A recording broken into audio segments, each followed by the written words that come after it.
ലോകത്തിലാദ്യമായി വിവരാവകാശ നിയമം പാസാക്കിയ രാജ്യം സ്വീഡൻ. വിവരാവകാശ നിയമം ഇന്ത്യൻ പാർലമെന്റ് പാസാക്കിയത് 2005 ജൂൺ 15-ന്.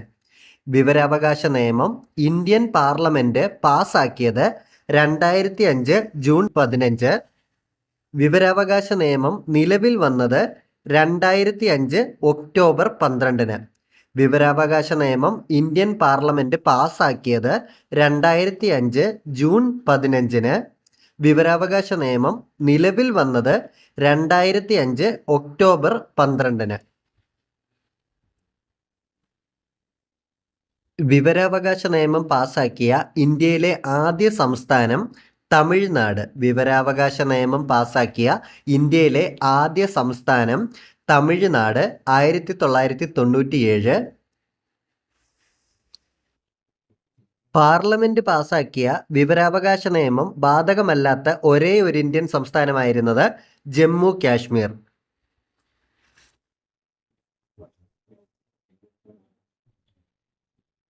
വിവരാവകാശ നിയമപ്രകാരം വിവരം ലഭിക്കുന്നതിന് ആർക്കാണ് അപേക്ഷ സമർപ്പിക്കേണ്ടത്? പബ്ലിക് ഇൻഫർമേഷൻ ഓഫീസർ അല്ലെങ്കിൽ assistant public information officer.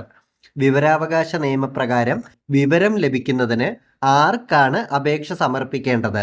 Public information officer അല്ലെങ്കിൽ അസിസ്റ്റന്റ് പബ്ലിക് ഇൻഫർമേഷൻ ഓഫീസർ.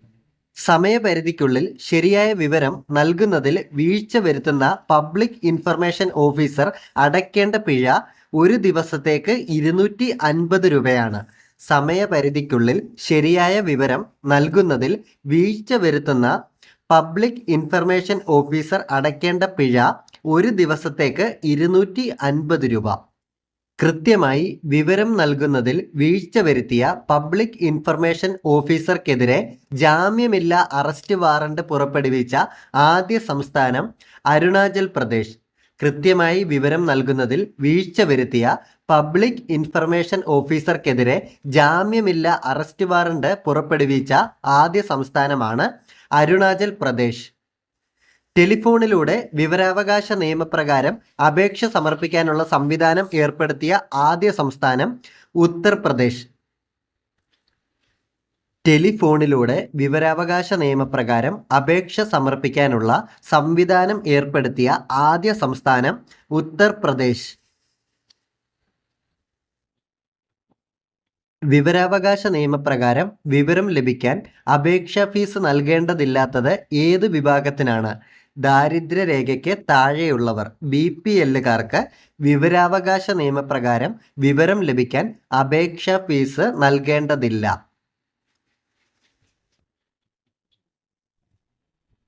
കേന്ദ്ര ഇന്റലിജൻസ് സെക്യൂരിറ്റി ഏജൻസികളെ വിവരാവകാശ നിയമത്തിന്റെ പരിധിയിൽ നിന്ന് ഒഴിവാക്കിയിട്ടുണ്ട്.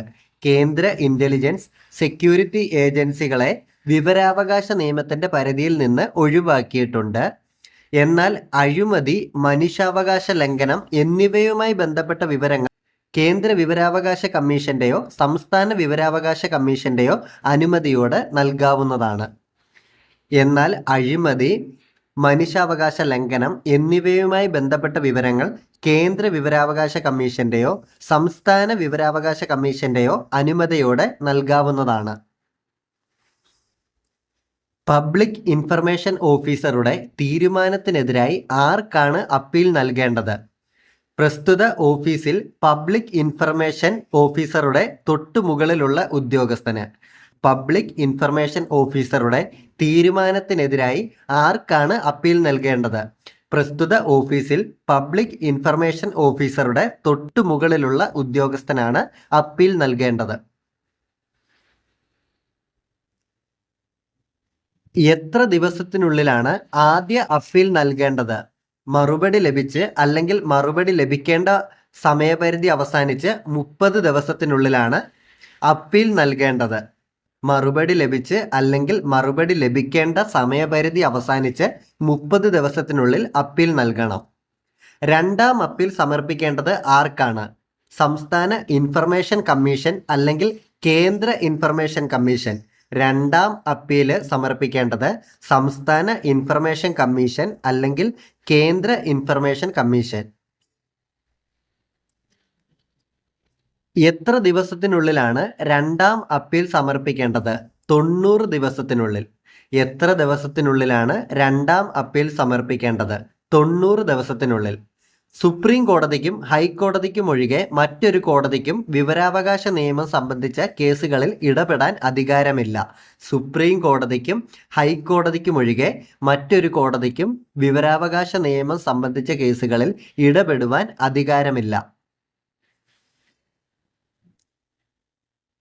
വിവരാവകാശ നിയമത്തിന്റെ മുൻഗാമി എന്നറിയപ്പെടുന്നത് ഫ്രീഡം ഓഫ് ഇൻഫർമേഷൻ ആക്ട് 2002. വിവരാവകാശ നിയമത്തിന്റെ മുൻഗാമി എന്നറിയപ്പെടുന്നത് ഫ്രീഡം ഓഫ് ഇൻഫർമേഷൻ ആക്ട് 2002. അപേക്ഷിക്കുന്ന തീയതി മുതൽ 20 വർഷം മുൻപ് വരെയുള്ള കാര്യങ്ങൾ മാത്രമാണ് വിവരാവകാശ നിയമത്തിന്റെ പരിധിയിൽ വരുന്നത്. അപേക്ഷിക്കുന്ന തീയതി മുതൽ 20 വർഷം മുൻപ് വരെയുള്ള കാര്യങ്ങൾ മാത്രമാണ് വിവരാവകാശ നിയമത്തിന്റെ പരിധിയിൽ വരുന്നത്. വിവരാവകാശ നിയമപ്രകാരം അപേക്ഷ ലഭിച്ചാൽ എത്ര ദിവസത്തിനുള്ളിൽ മറുപടി നൽകണം? 30 ദിവസം. വിവരാവകാശ നിയമപ്രകാരം അപേക്ഷ ലഭിച്ചാൽ എത്ര ദിവസത്തിനുള്ളിൽ മറുപടി നൽകണം? 30 ദിവസം. അപേക്ഷ സമർപ്പിക്കുന്നത് അസിസ്റ്റന്റ് പബ്ലിക് ഇൻഫർമേഷൻ ഓഫീസർക്കാണെങ്കിൽ എത്ര ദിവസത്തിനുള്ളിലാണ് മറുപടി നൽകേണ്ടത്? 35 ദിവസം. അപേക്ഷ സമർപ്പിക്കുന്നത് അസിസ്റ്റന്റ് പബ്ലിക് ഇൻഫർമേഷൻ ഓഫീസർക്കാണെങ്കിൽ എത്ര ദിവസത്തിനുള്ളിലാണ് മറുപടി നൽകേണ്ടത്? 35 ദിവസം. ആവശ്യപ്പെടുന്ന വിവരം വ്യക്തിയുടെ ജീവനെയും സ്വാതന്ത്ര്യത്തെയും സംബന്ധിച്ചുള്ളതാണെങ്കിൽ 48 മണിക്കൂറിനുള്ളിൽ വിവരം നൽകണം. ആവശ്യപ്പെടുന്ന വിവരം വ്യക്തിയുടെ ജീവനെയും സ്വാതന്ത്ര്യത്തെയും സംബന്ധിച്ചുള്ളതാണെങ്കിൽ 48 മണിക്കൂറിനുള്ളിൽ വിവരം നൽകണം. വിവരാവകാശ നിയമപ്രകാരം വിവരം തിരക്കുന്നതിന് അപേക്ഷാ ഫീസ് എത്ര രൂപയാണ്? 10 രൂപ. വിവരാവകാശ നിയമപ്രകാരം വിവരം തിരക്കുന്നതിന് അപേക്ഷാ ഫീസ് വരുന്നത് 10 രൂപ. വിവരാവകാശ നിയമം പാർലമെന്റ് പാസാക്കുന്നതിന് പ്രേരക ശക്തിയായ സംഘടന കിസാൻ മസ്ദൂർ ശക്തി സംഘടൻ. അരുൺ റോയിയുടെ നേതൃത്വത്തിൽ കിസാൻ മനസ് ശക്തി സംഘടൻ സ്ഥാപിക്കപ്പെട്ടത് രാജസ്ഥാനിലാണ്.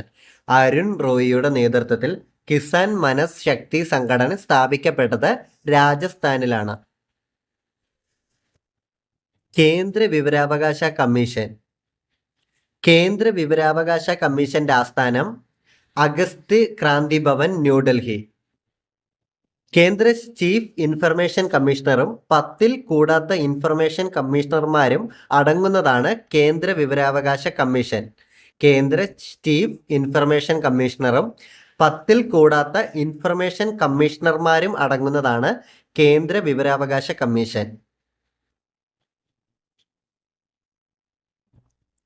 കേന്ദ്ര മുഖ്യ വിവരാവകാശ കമ്മീഷണറെയും കമ്മീഷണർമാരെയും തിരഞ്ഞെടുക്കുന്നത് പ്രധാനമന്ത്രി, ലോക്സഭ പ്രതിപക്ഷ നേതാവ്, പ്രധാനമന്ത്രി നാമനിർദ്ദേശം ചെയ്യുന്ന ഒരു ക്യാബിനറ്റ് മന്ത്രി എന്നിവരടങ്ങിയ 3 അംഗ സമിതി. കേന്ദ്ര വിവരാവകാശ കമ്മീഷണറെയും കമ്മീഷണർമാരെയും തിരഞ്ഞെടുക്കുന്നത് പ്രധാനമന്ത്രി, ലോക്സഭ പ്രതിപക്ഷ നേതാവ്, പ്രധാനമന്ത്രി നാമനിർദ്ദേശം ചെയ്യുന്ന ഒരു ക്യാബിനറ്റ് മന്ത്രി എന്നിവരടങ്ങിയ 3 അംഗ സംഘം. കേന്ദ്ര മുഖ്യ വിവരാവകാശ കമ്മീഷണറെയും കമ്മീഷണർമാരെയും നിയമിക്കുന്നത് പ്രസിഡന്റ്. കേന്ദ്ര മുഖ്യ വിവരാവകാശ കമ്മീഷണറെയും കമ്മീഷണർമാരെയും നിയമിക്കുന്നത് പ്രസിഡന്റ്. കേന്ദ്ര മുഖ്യ വിവരാവകാശ കമ്മീഷണറുടെയും കമ്മീഷണർമാരുടെയും ഭരണ കാലാവധി 5 വർഷം അല്ലെങ്കിൽ 65 വയസ്സ്. ഏതാണോ ആദ്യം അത്. കേന്ദ്ര മുഖ്യ വിവരാവകാശ കമ്മീഷണറെയും കമ്മീഷണർമാരെയും നിയമിക്കുന്നത് പ്രസിഡന്റ്. കേന്ദ്ര വിവരാവകാശ കമ്മീഷണറുടെയും കമ്മീഷണർമാരുടെയും ഭരണകാലാവധി 5 വർഷം അല്ലെങ്കിൽ 65 വയസ്സ്. കേന്ദ്ര മുഖ്യ വിവരാവകാശ കമ്മീഷണറും കമ്മീഷണർമാരും സത്യപ്രതിജ്ഞ ചെയ്യുന്നത് പ്രസിഡന്റിന്റെ മുമ്പാകെ. കേന്ദ്ര മുഖ്യ വിവരാവകാശ കമ്മീഷണറും കമ്മീഷണർമാരും സത്യപ്രതിജ്ഞ ചെയ്യുന്നത് പ്രസിഡന്റിന്റെ മുമ്പാകെ. കേന്ദ്ര മുഖ്യ വിവരാവകാശ കമ്മീഷണറായ ആദ്യ വ്യക്തി വജാഹത്ത് ഹബീബുള്ള. കേന്ദ്ര മുഖ്യ വിവരാവകാശ കമ്മീഷണറായ ആദ്യ വ്യക്തി വജാഹത്ത് ഹബീബുള്ള. കേന്ദ്ര മുഖ്യ വിവരാവകാശ കമ്മീഷണറായ ആദ്യ വനിത ദീപക് സന്ധു. കേന്ദ്ര മുഖ്യ വിവരാവകാശ കമ്മീഷണറായ ആദ്യ വനിത ദീപക് സന്ധു. കേന്ദ്ര മുഖ്യ വിവരാവകാശ കമ്മീഷണറും കമ്മീഷണർമാരും രാജിക്കത്ത് സമർപ്പിക്കുന്നത് പ്രസിഡന്റിന്. കേന്ദ്ര മുഖ്യ വിവരാവകാശ കമ്മീഷണറും കമ്മീഷണർമാരും രാജിക്കത്ത് സമർപ്പിക്കുന്നത് പ്രസിഡന്റിന്.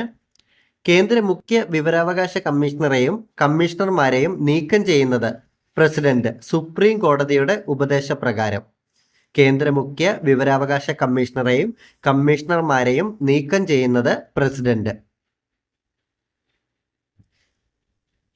കേന്ദ്ര സംസ്ഥാന വിവരാവകാശ കമ്മീഷണർമാരെ നീക്കം ചെയ്യുന്നതിനുള്ള കാരണങ്ങൾ തെളിയിക്കപ്പെട്ട ദുർവൃത്തി, അപ്രാപ്തി എന്നിവ.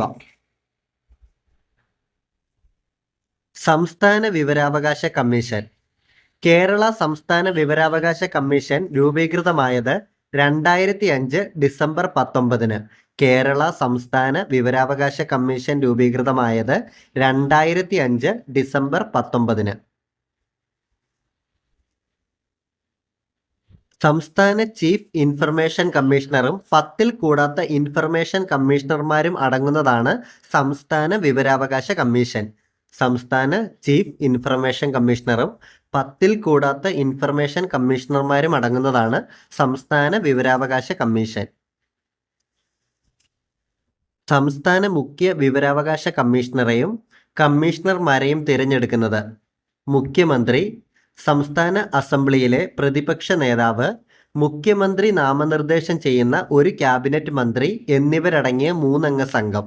സംസ്ഥാന മുഖ്യ വിവരാവകാശ കമ്മീഷണറെയും കമ്മീഷണർമാരെയും തിരഞ്ഞെടുക്കുന്നത് മുഖ്യമന്ത്രി, സംസ്ഥാന അസംബ്ലിയിലെ പ്രതിപക്ഷ നേതാവ്, മുഖ്യമന്ത്രി നാമനിർദ്ദേശം ചെയ്യുന്ന ഒരു ക്യാബിനറ്റ് മന്ത്രി എന്നിവരടങ്ങിയ 3 അംഗ സമിതി. സംസ്ഥാന മുഖ്യ വിവരാവകാശ കമ്മീഷണറെയും കമ്മീഷണർമാരെയും നിയമിക്കുന്നത് ഗവർണർ. സംസ്ഥാന മുഖ്യ വിവരാവകാശ കമ്മീഷണറെയും കമ്മീഷണർമാരെയും നിയമിക്കുന്നത് ഗവർണർ.